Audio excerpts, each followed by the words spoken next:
Estamos de volta com a Lespe em Pauta, hoje falando sobre a coqueluche e o aumento do número de casos aqui no estado de São Paulo. Tem em ambiente virtual a doutora Juliana Pires, pneumologista, e também o doutor Eitan Berezin, que é infectologista, pediátrico, presidente do Departamento de Infectologia da Sociedade de Pediatria de São Paulo. Doutor, então chega agora para a nossa conversa. Doutor, nós já falamos, inclusive, sobre a questão que é a doença e também o quanto ela é de fácil contaminação.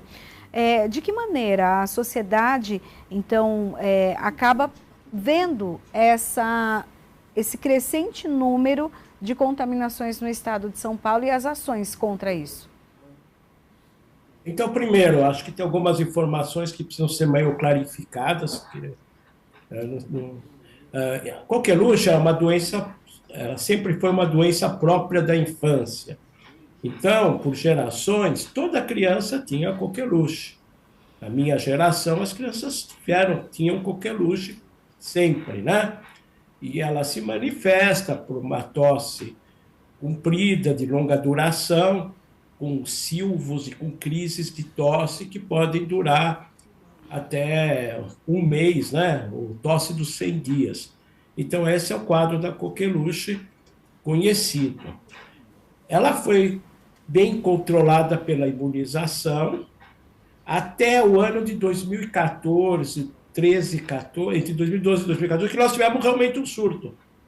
Tivemos realmente um número muito grande de casos de coqueluche no Brasil e no mundo inteiro.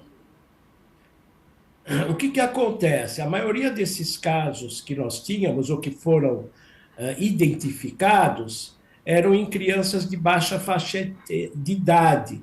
Então, a coqueluche acaba sendo muito perigosa nessas crianças abaixo de 6 meses, que ainda não estão imunizadas e acabavam recebendo uma transmissão por algum adulto jovem no ambiente. E esses casos eram realmente muito mais graves, né? Que necessitavam UTI, terapia intensiva e cuidados muito intensivos. E, interessante ou não, isso ocorreu quase que concomitante em vários países do mundo, na Austrália, nos Estados Unidos, na Europa, né? O que aconteceu a partir daí? Foi incluída a vacinação na gestante. Então, a partir desse período é que foi introduzida uma vacina na grávida para a proteção do concepto. Então, a gestante recebendo a vacina, ela transmitia anticorpos para o seu filho, né? Para o nenê, e o nenê ficaria protegido. E isso realmente diminuiu em muito o número de casos dessa faixa de idade. Agora, o que vai ter? Nós tivemos esse período da Covid em que todas as doenças infecciosas diminuíram muito de frequência, né? Que a gente chama até um immunológico gap. É um período que os mesmos vírus respiratórios não apareceram. E eles reaparecem com mais frequência, com mais importância após Covid. Isso daí acaba entrando na coqueluche também. Mas o grande problema da coqueluche é em crianças muito pequenas. O que fazer? Manter a imunização adequada, né? Tanto na gestante quanto no calendário básico de imunização da criança. Doutora Juliana, o que pode ser feito, então, até para que as crianças, né, estejam, então, ali imunizadas, mas os adultos também? Quais políticas públicas a gente pode contar? Dos adultos, acho que essa questão mais realmente da vacinação ideal é que gestantes e pessoas que têm contato com crianças pequenas tenham trabalhadores da saúde em locais que lidam com crianças pequenas, menores de 1 ano, têm que estar vacinados. E idosos e pessoas com doenças crônicas que tenham como a gente sabe que ao longo da vida tem uma perda da imunidade da vacina que a gente não sabe quantificar muito bem, pacientes com doenças crônicas, pacientes idosos são mais suscetíveis, esses pacientes, o ideal seria que eles tivessem uma dose de reforço dessa vacina, como uma proteção mesmo para eles, pela maior chance deles evoluírem com algum grau de gravidade da coqueluche. Eu poderia Claro, fica à vontade, só doutor. explanar. Então, classicamente, nós temos duas vacinas de coqueluche disponíveis, que são diferentes. A vacina que é dada no esquema básico de imunização, na unidade básica de saúde, é uma chamada vacina de células inteiras, que é a bactéria inteira e que foi feita como uma vacina, é uma vacina já um pouco antiga. A Bordetella pertussis, ela tem várias toxinas, que são as que causam a doença.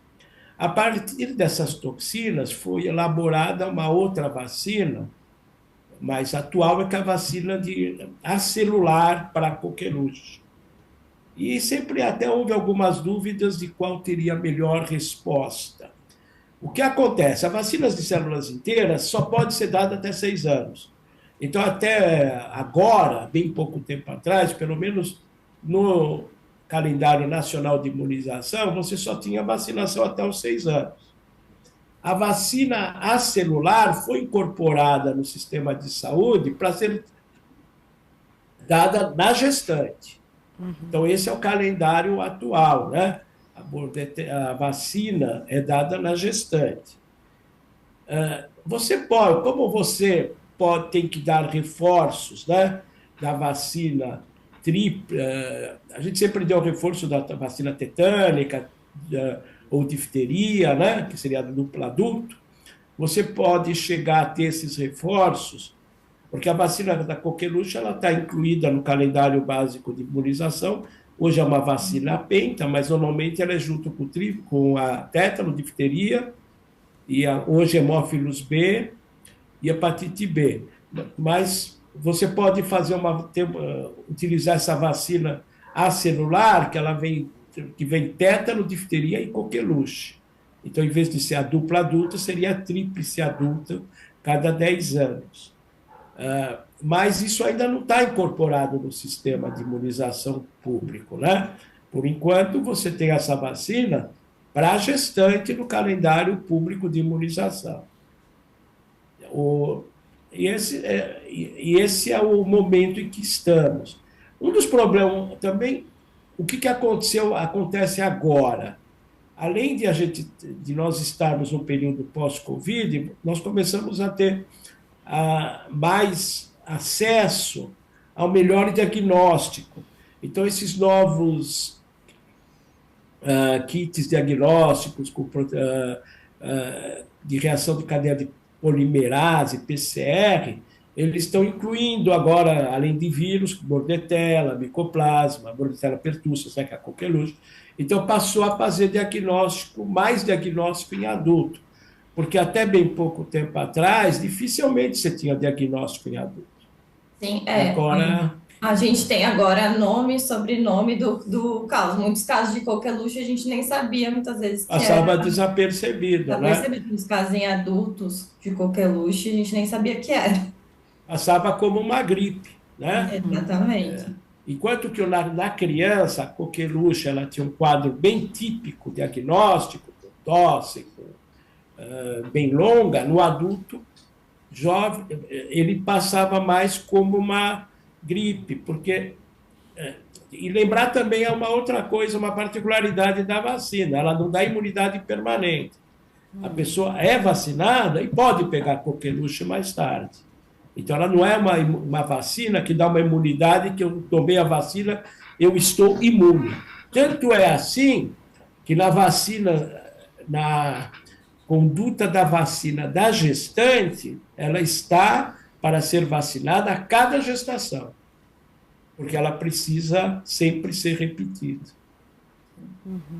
Nós temos até um projeto, uma lei, na verdade, aprovada aqui pela LESP em 2020, que fala sobre a obrigatoriedade da apresentação nas redes pública e particular de educação, de ensino, né, a carteirinha de vacinação, e essa carteirinha precisa estar em dia.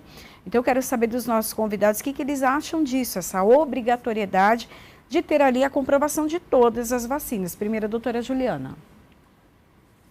Não, na minha opinião, eu acho que é algo bem pertinente, porque acaba sendo algo que na escola tem uma transmissão muito importante de doenças infecto-contagiosas entre as crianças acabam sendo vetor para dentro de casa, às vezes pessoas que têm, ou mesmo crianças, outras crianças que têm imunidade mais comprometida, que não podem tomar determinados tipos de vacina e que precisam dessa proteção das outras crianças serem vacinadas para evitarem doenças para elas. Então, nesse ponto, eu acho, sou favorável porque é uma proteção não só para a própria criança, como para a sociedade em geral. É uma imunidade compartilhada, tanto para outras crianças quanto para adultos, para o vô, para a avó, para o idoso em casa que vai ter contato com essa criança, a criança acaba sendo uma proteção. Doutor? Então, é claro, a vacinação a gente encara como um contrato social. Então, você deve manter altas taxas de imunização para não permitir que doenças reapareçam. E a vacinação não é uma proteção individual, é uma proteção coletiva. Se você não tiver toda a população, ou quase toda, imunizada, as doenças voltam. E isso é muito importante. Por isso que nós estamos, às vezes, falando de imunização para doenças. Isso que é uma coisa que pesa um pouquinho, né? As pessoas ficam em dúvida, porque são doenças que as pessoas já não tiveram, elas já não veem mais. Todo mundo tinha sarampo antigamente. Hoje, você espera que ninguém tenha sarampo. Então, se ninguém tem sarampo, você fala, então, ninguém tem, por que eu estou vacinando? Mas é para você manter esse estado de proteção para sarampo, para poliomielite, para coqueluche e outras doenças infecto-contagiosas, é muito importante manter uma taxa alta de imunização. E doutor, até o que a Sociedade de Pediatria de São Paulo até traz esse alerta, busca, porque a gente sabe que algumas doenças, né, quando elas aparecem, até os seus representantes ali, os representantes do público-alvo acabam se manifestando ou criando ali estratégias para falar sobre o assunto, porque quanto mais a população souber, né, tiver acesso a essas informações, o número, então, pode ser controlado. A SPSP, né, que são dois SPSP, tem feito quais ações? Não, a ação é sempre de divulgação, né, de orientação para os médicos, cursos, e quem vai orientar as pessoas são os pediatras, né? Pelo menos na parte de imunização básica da criança, né? A imunização dos adultos é o papel dos colegas que cuidam de adultos. Mas como a grande parte da imunização ocorre na primeira infância, a orientação do pediatra é vital. E a gente vê, tem vários estudos que mostram que quando o médico coloca como importante a imunização, o paciente imuniza. Se não tiver um médico que orienta a imunização e orienta a sua importância, você pode ter quedas realmente de taxas de vacinação. Doutora Juliana, a respeito disso também, dessas... né, o quanto mais falar sobre isso, né, para que a população esteja atenta. Sim, da parte até da Sociedade Brasileira de Pneumologia e da Sociedade Paulista, a gente tem orientações bem claras das vacinações, principalmente para pacientes pneumopatas, vacina de influenza anual, vacina pneumocócica, a vacina, a gente prende os pacientes, como não tem na rede pública a tríplice acelular, a gente tem uma orientação da Sociedade Paulista de Pneumologia que os pacientes pneumopatas, se possível, procurem a vacina tríplice acelular de coqueluche como uma dose de reforço. Agora está saindo atualmente a vacina do vírus sincicial respiratório, então a gente tem uma orientação, e isso é função não só do pneumologista, mas de toda consulta checar isso e orientar o paciente da importância mesmo, que às vezes, até muitas vezes, nós médicos de adultos esquecemos de reforçar a importância dessa vacina. Então, é importante, a gente tem várias orientações para, sim, cada consulta reforçar a importância do adulto também se preocupar com essa questão vacinal para proteção. Uhum. Bom, nosso programa já está chegando no final. Eu quero agradecer os nossos convidados e também deixar aí alguns minutinhos para as considerações finais de cada um, para que o alerta seja reforçado em relação à vacinação e também todos os cuidados de proteção. Quero agradecer então ao Dr. Eitan Berezin, que é infectologista pediátrico e presidente do Departamento de Infectologia da Sociedade de Pediatria de São Paulo. Doutor, muito obrigada e as suas considerações finais.